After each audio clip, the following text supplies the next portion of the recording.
Tuhan, boleh bersama-sama dengan rekan-rekan mahasiswa dari PCM Jakarta ya.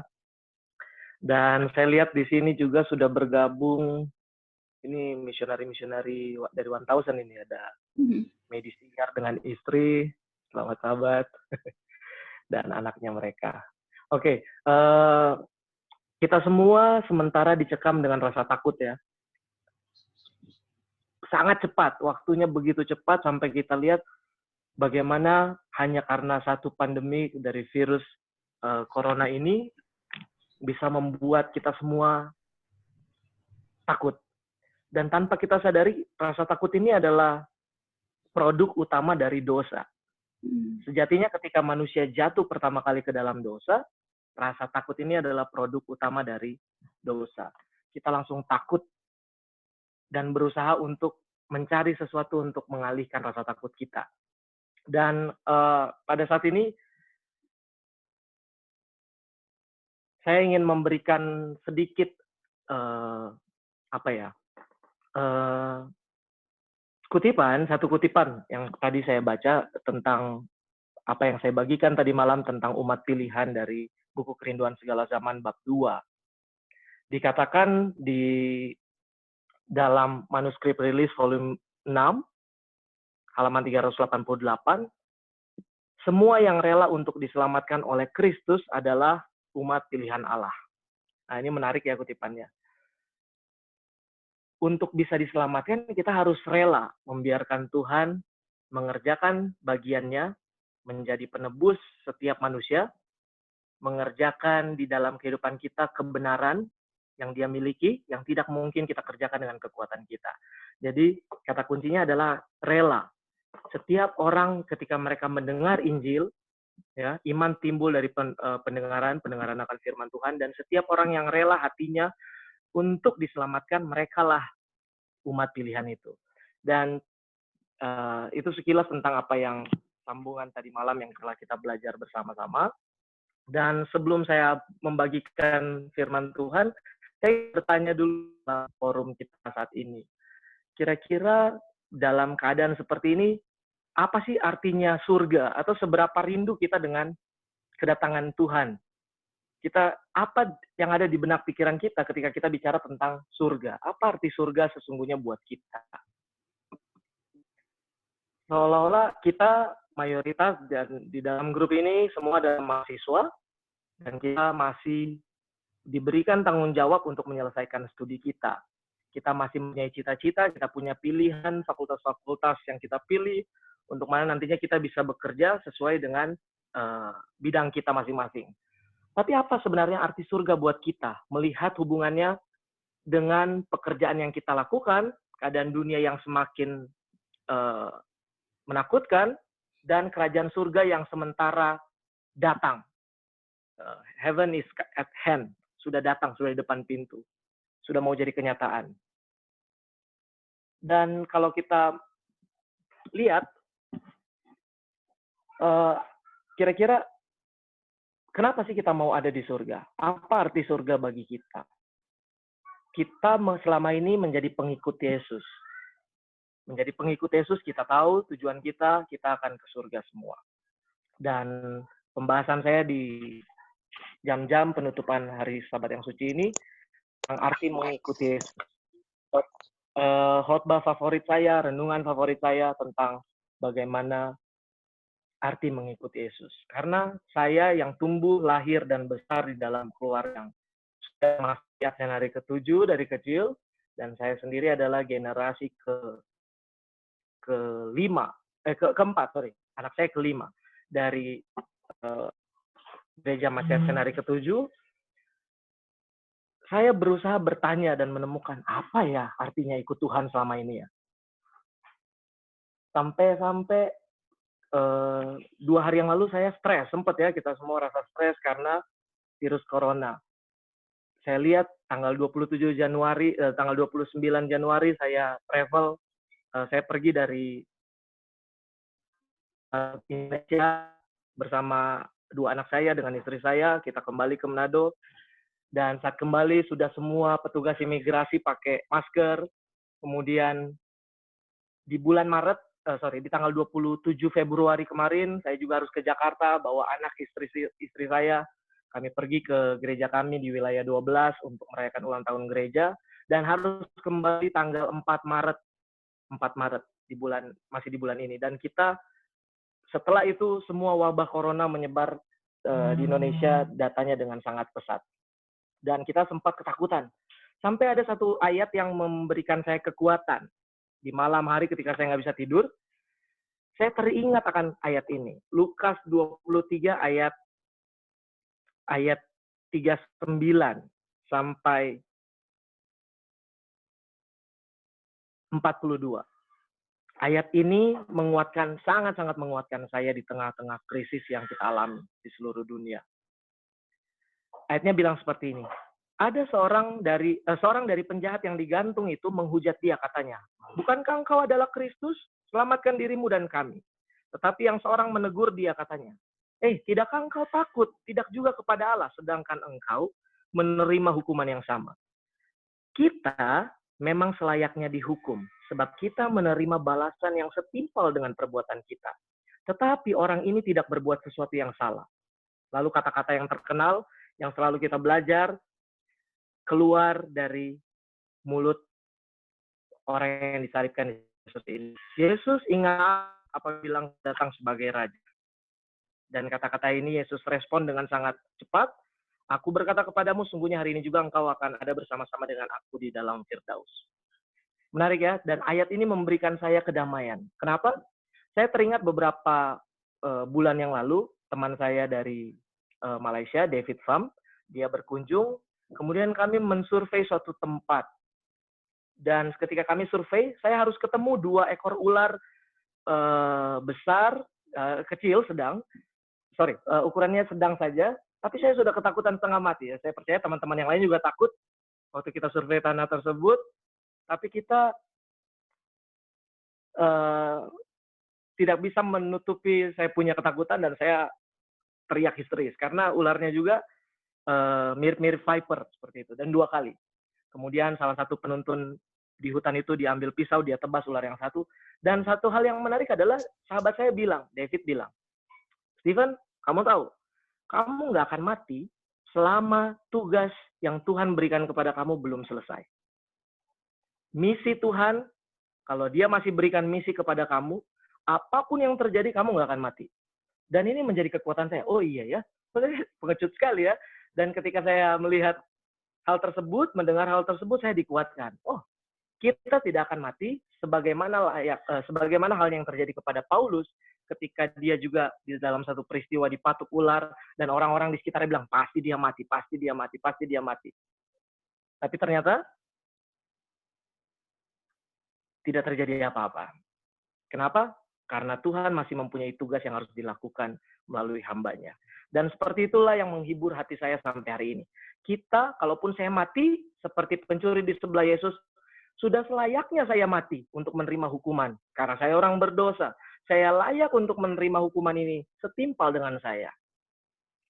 Dan Pena Inspirasi mengatakan bahwa setiap orang yang diselamatkan adalah orang-orang yang merasa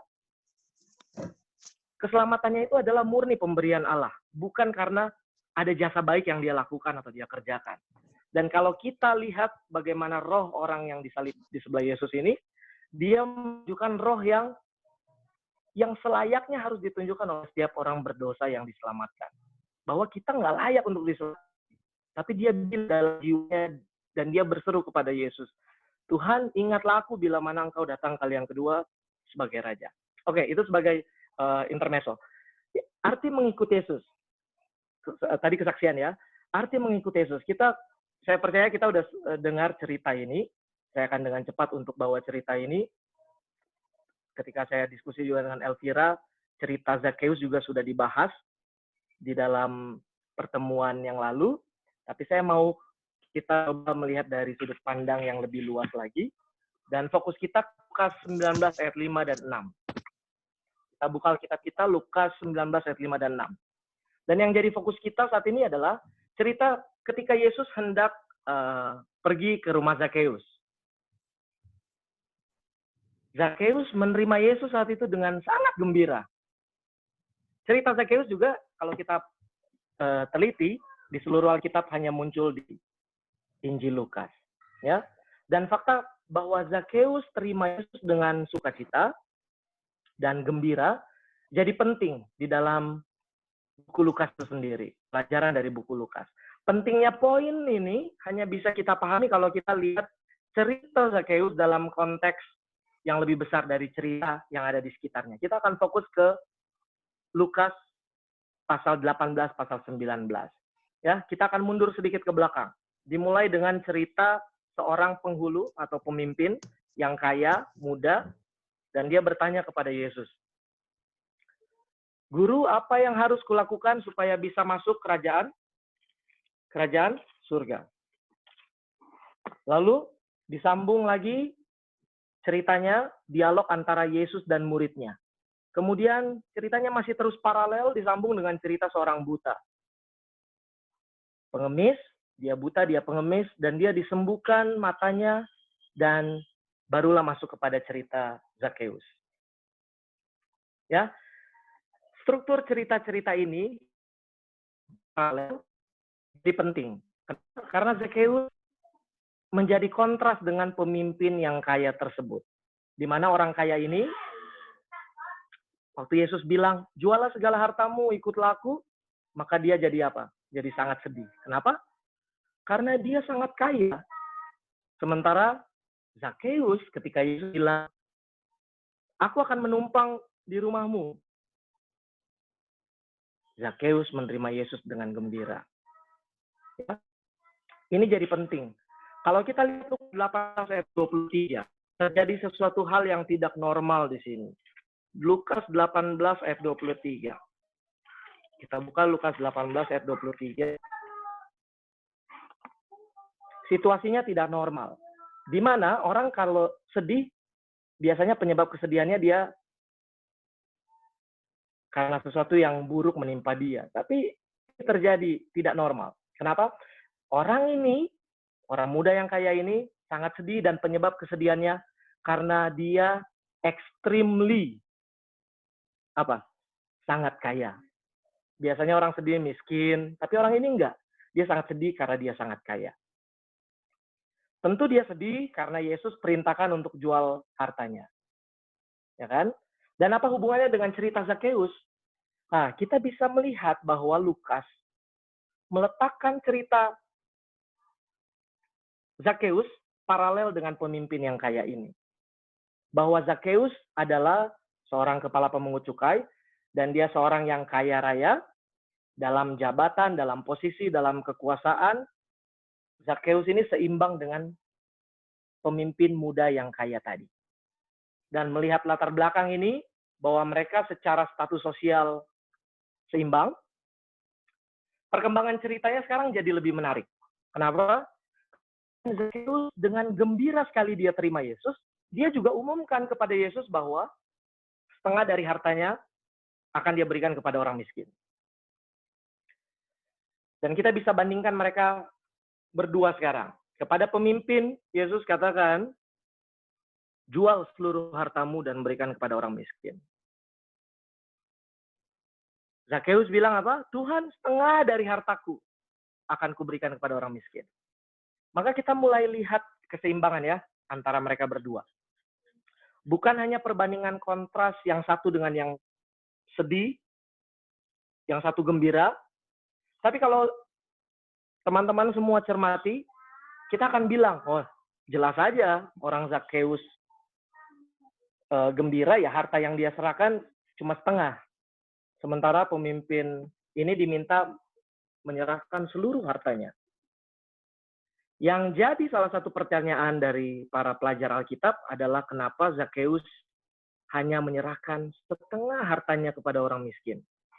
Mungkin yang setengah dia pakai untuk biaya hidup, ya kan? Dan biaya pendidikan anak-anaknya. Dan seterusnya, dan seterusnya. Tapi kalau kita lihat cerita ini, kita diberikan petunjuk kemana yang setengah lagi. Zakheus bilang, kalau ada orang yang saya curangi, saya akan ganti berapa kali lipat? 4 kali lipat. Itulah sebabnya kenapa Zakheus hanya memberikan setengah dari hartanya kepada orang miskin. Kenapa? Karena yang setengahnya dia gunakan untuk ganti rugi yang 4 kali lipat itu. Dan dia melakukannya dengan sikap gembira. Dan kita bisa lihat kontrasnya lebih jauh lagi, di mana pemimpin itu diperintahkan Yesus untuk bagi hartanya. Dan dia menolak untuk lakukannya. Zakheus sendiri, dia nggak diminta. Dia secara volunteer, secara sukarela, dia bagi hartanya, dia ganti kerugian dan melakukannya dengan gembira. Sekarang, apa yang membedakan mereka berdua? Mungkin ini adalah aplikasi cerita dari renungan kita tadi malam. Perhatikan, kenapa yang satu sedih, yang lain gembira? Kita lihat kepada pemimpin bangsa ini. Kata-kata Yesus kepadanya, ada 2 poin yang seimbang. Ada 2 poin yang seimbang. Yang pertama, jual hartamu seluruhnya, kasih kepada orang miskin. Ini perintah Yesus kepada orang muda yang kaya. Yang kedua, dia bilang, ikutlah aku. Kelihatannya dari 2 perintah ini, pemimpin muda yang kaya ini, pemimpin bangsa ini hanya mendengar ajakan Yesus yang pertama. Jual hartamu seluruhnya. Dia hanya fokus kepada melepas harta dan meninggalkan harta. Boleh jadi ikut Yesus bagi dia nggak menarik. Kalau kamu, aku, saya, kita semua diberi kesempatan untuk bisa ketemu Yesus. Seberapa menarik kesempatan itu? Berapa besar uang yang mau kita keluarkan supaya kita bisa ketemu Yesus? Hanya ketemu. Apalagi ini mau ikut Yesus, supaya kita bisa ikut Yesus. Apakah itu merupakan suatu pengorbanan? Dan di sini kita lihat keistimewaan Zakheus ya. Dikatakan bahwa dalam Alkitab bahasa Indonesia, Zakheus berusaha melihat orang macam apakah Yesus itu. Dalam bahasa Inggris, Alkitab bahasa Inggris bilangnya who Jesus was. Siapa Yesus? Terjemahan bahasa Indonesianya punya kalimat yang lebih bagus dan bertenaga. Sama Yesus itu. Kelihatannya Zakheus yang punya segalanya. Dia punya jabatan, dia punya harta lebih dari cukup. Tetapi sepertinya dia lihat ada yang Yesus miliki yang dia nggak punya. Dan itulah sebabnya selama ini dia cuma dengar aja cerita tentang Yesus. Dia ingin tahu, dia ingin lihat sendiri orang macam apa Yesus ya. Dan ini yang terjadi.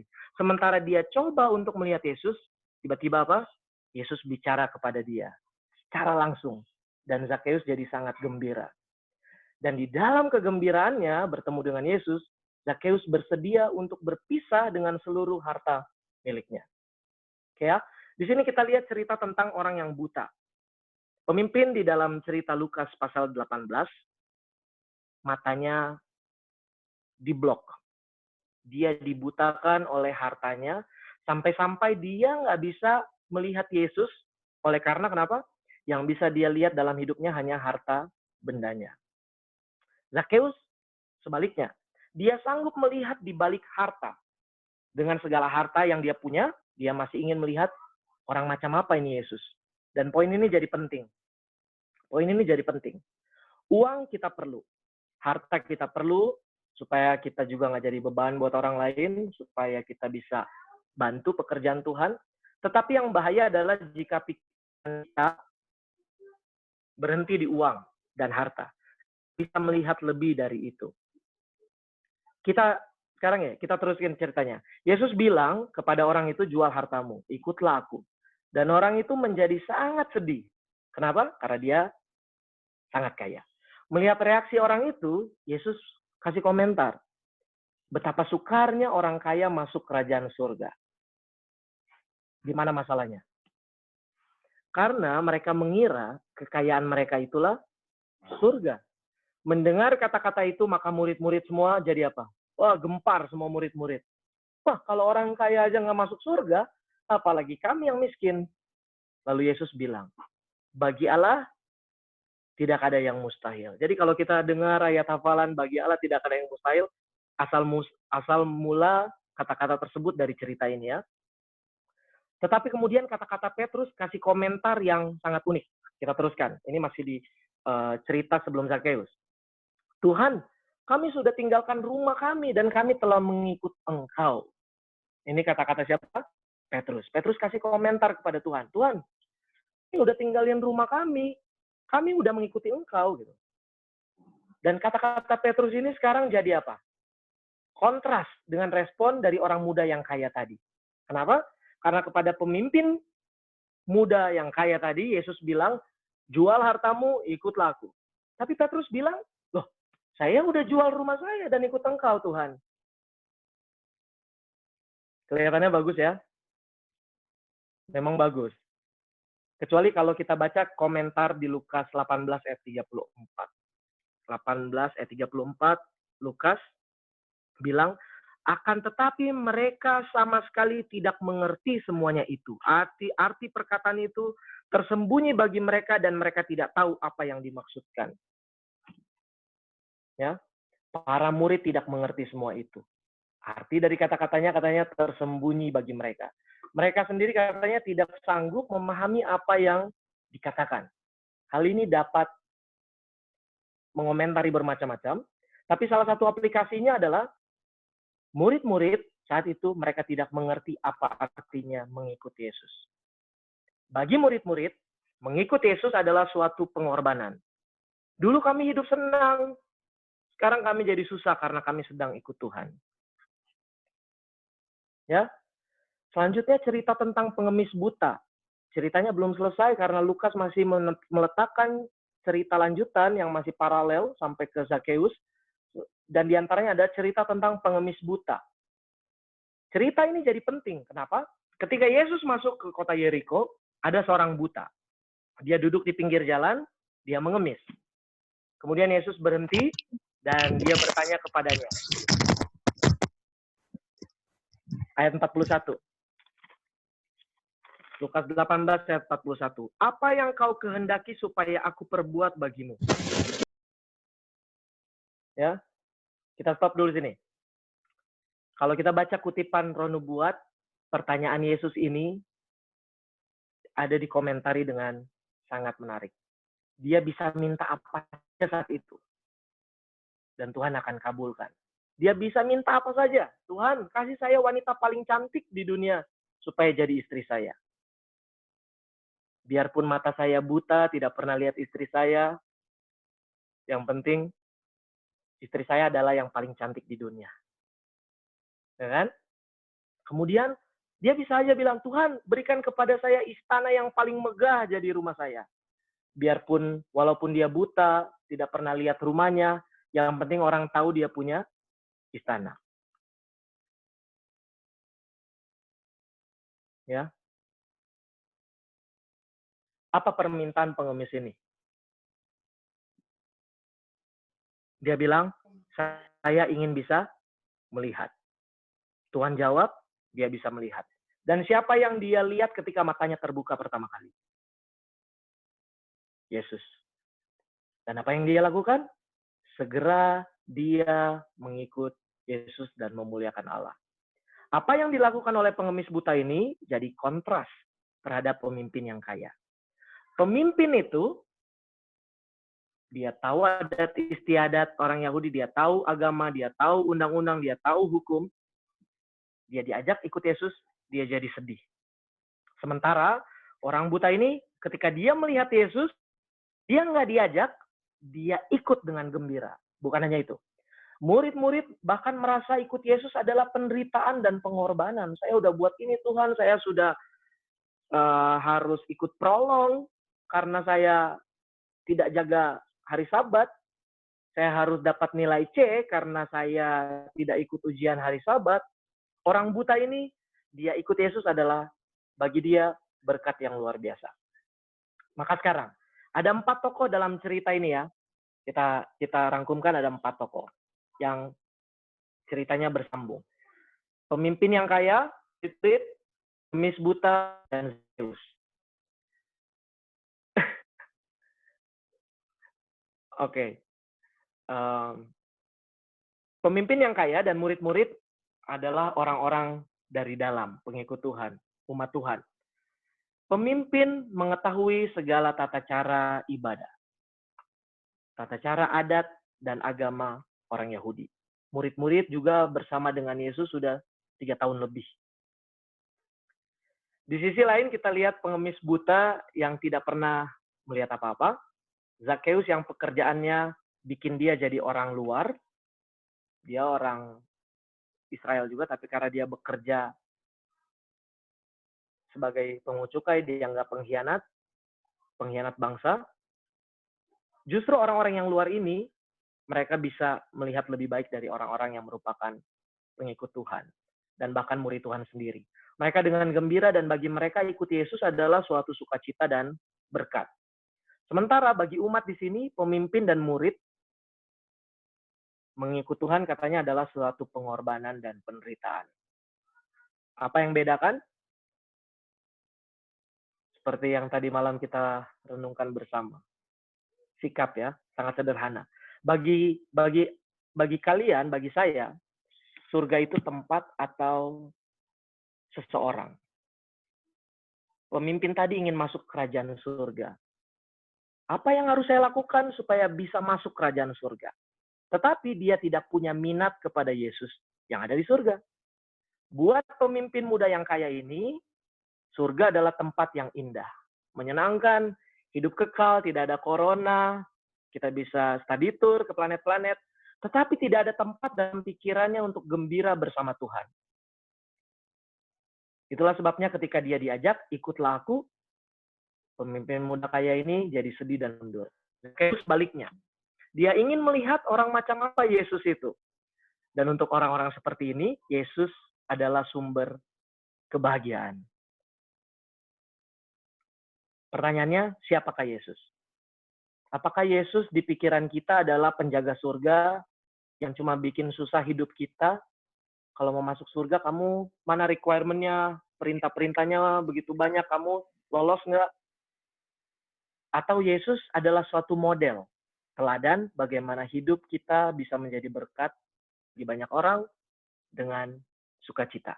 Saya bukan hakim, mungkin dari dua kelompok ini, orang muda yang kaya, pemimpin muda yang kaya, bersama murid-murid yang adalah golongan yang seharusnya dekat dengan Tuhan, hidup dengan Tuhan, renungan pagi dari kecil, renungan malam dari kecil, kenal Tuhan, murid-murid yang sudah ikut 3 tahun, atau di kelompok yang lain yang adalah orang buta, pengemis buta, yang baru pertama kali ketemu dengan Yesus, dan orang yang dikatakan orang tidak kenal, bukan masuk dalam kelompok umat Tuhan, Zakheus, ya.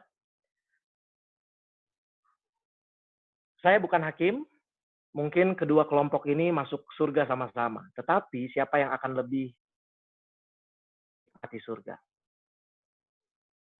Tuhan memberkati kita semua.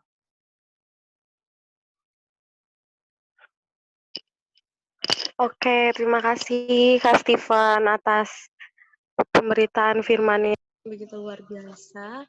Mungkin teman-teman di sini ada yang mau tanya atau berdiskusi beberapa hal, boleh langsung ditanya di chat atau boleh diomongkan langsung, dan kita boleh sama-sama berdiskusi, dan juga Kak Steven akan boleh membantu menjawab. Dipersilakan buat teman-teman yang mau bertanya,